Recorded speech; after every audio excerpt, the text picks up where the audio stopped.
Hey guys, Andy with Matin Real Estate. I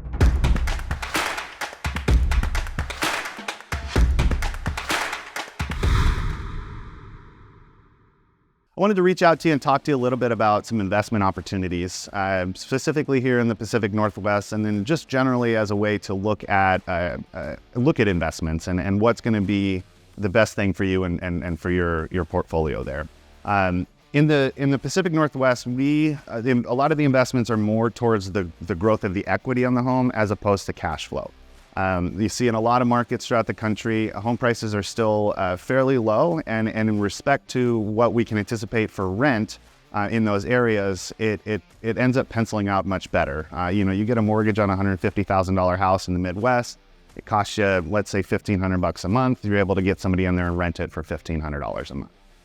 Whereas in the Pacific Northwest, home prices are much higher. The average starter home is somewhere between about $400,000 to $450,000, and that's for 3-bed, 2-bath. And reasonably, you could expect to rent that out for, let's say, around $2,000. But these days, that mortgage payment's probably going to be closer to about $3,000.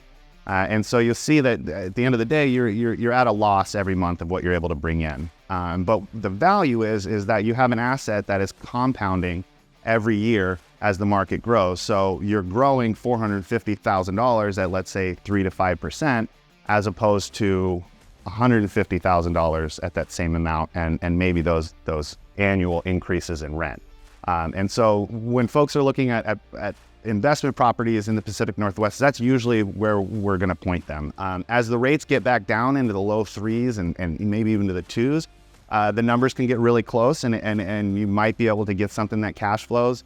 And or if you start looking at multi-units, right? So if we can buy a triplex for $500,000 and rent all 3 of those units out for $1,200-$1,300 a month, that should be more than enough to cover that mortgage. So you're getting a little bit of cash flow, but then also riding that equity growth over time. So investments are going to be unique per each individual, and it's really about what your goals are with the investment. And so it's important to sit down with a broker and navigate those, so you're making an informed decision that's ideally going to make you money over time. So if you want to learn more about some investment opportunities, please feel free to reach out. We'd love to help.